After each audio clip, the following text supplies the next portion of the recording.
দেখুন, এগুলো পুরোপুরি স্টেট স্পন্সার্ড। কালকে যে ঘটনা ঘটেছে, এবং মমতা বন্দ্যোপাধ্যায় শুধু তো তৃণমূল কংগ্রেসের দলনেত্রী নন, তিনি 3বার রাজ্যের মুখ্যমন্ত্রী হয়েছেন, 7বার এমপি হয়েছেন, দীর্ঘদিন ধরে রাজনীতি করছেন, এবং আগেও দুবার রেল মিনিস্টার, একবার স্পোর্টস মিনিস্টার, একবার কোল মিনিস্টার, 4বার মন্ত্রিত্ব চালিয়েছেন। এত দিন ধরে তার রাজনৈতিক কেরিয়ার, এবং তিনি জনপ্রতিনিধি, 15 বছরের চিফ মিনিস্টার। মানে উদ্দেশ্য প্রণোদিতভাবে, পুরোটা পূর্ব পরিকল্পিতভাবে যেভাবে বিজেপির গুন্ডারা, আর যাদেরকে মানে ফুটেজে দেখা গেছে, তারা তো কেউ পৃথক কোনো সাপোর্টার বা কর্মী নয়, তাদেরকে এমএলএর সাথে দেখা গেছে, তাদেরকে বিজেপির প্রার্থীর প্রচারে দেখা গেছে, বিজেপির বড় বড় সব নেতাদের সাথে তাদের ছবি রয়েছে। আমার কাছে ছবি আছে, আমি দেখাতে পারি আপনাদের।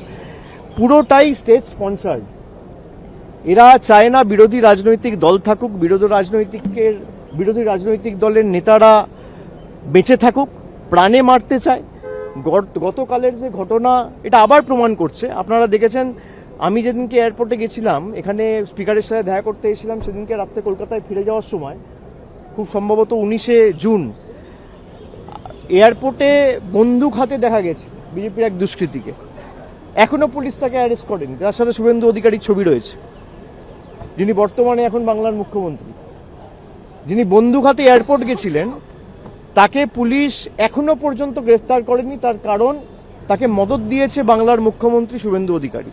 গতকালের যে ঘটনা ঘটেছে, পুরোপুরি স্টেট স্পন্সার্ড, এবং রাজ্য সরকারের সম্পূর্ণ মদত এই ঘটনার পিছনে না থাকলে কারো সাহস হয় না। যে ফুটেজগুলো গাড়ি থেকে রেকর্ড করা হয়েছে, পিছনে যেভাবে মানে এলো পাথারি, ইট, পাটকেল, কাদা এসব ছোড়া হয়েছে, এরা চায় না কোনো রাজনৈতিক দল কোনো কর্মসূচি করুক। আমাদের কোনো মিটিংয়ের পারমিশন দিচ্ছে না। কেন এত ভীত সন্তুষ্ট? কেন তৃণমূলকে নিয়ে এত ভয় কিসের? দল ভাঙানির খেলা করেছেন, তৃণমূল কংগ্রেসের এমপিদের ভাঙিয়েছেন, এমএলএদের ভাঙিয়েছেন।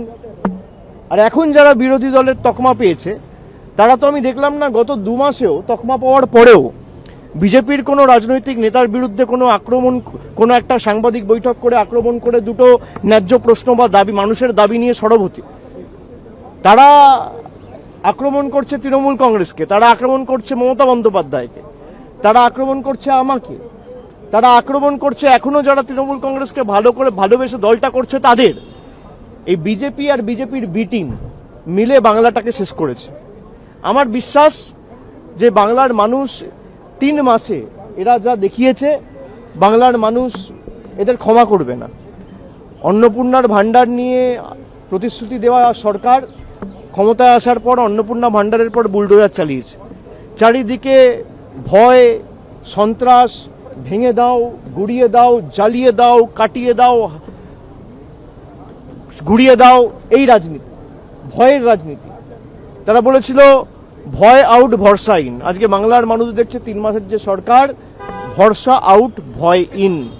মানুষকে দেওয়া যত প্রতিশ্রুতি সব বন্ধ, সব একটাও পূরণ করেনি। কোনো প্রতিশ্রুতি এখনো পর্যন্ত পূরণ হয়নি। বলেছিল যুবশক্তি টাকা দেবো 1500 টাকা করে, 3000 টাকা করে, দিতে পারেননি। আমাদের সরকার দিয়েছিল বলার সঙ্গে সঙ্গে 1 মাসের মধ্যে।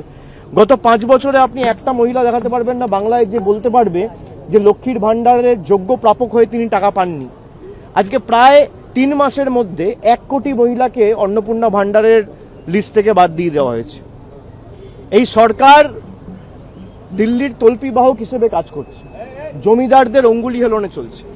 এবং কালকের যে ঘটনা, আমি এটা অত্যন্ত স্পষ্টভাবে বলতে চাই, শুধু রাজ্যের মুখ্যমন্ত্রী শুভেন্দু অধিকারীকে দোষ দিলে হবে না। এর পিছনে প্রত্যক্ষভাবে মদত দিল্লির নেতাদের রয়েছে। দেশের প্রধানমন্ত্রী, দেশের স্বরাষ্ট্রমন্ত্রী, দিল্লির সর্বোচ্চ নেতৃত্ব ইন্ধন এবং মদত না থাকলে এদের সাহস হবে না এই ঘটনা ঘটানোর।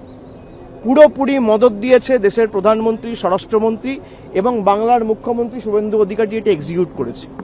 তিনি তো কৃতদাস, তাকে যা বলছে তিনি তাই করছেন।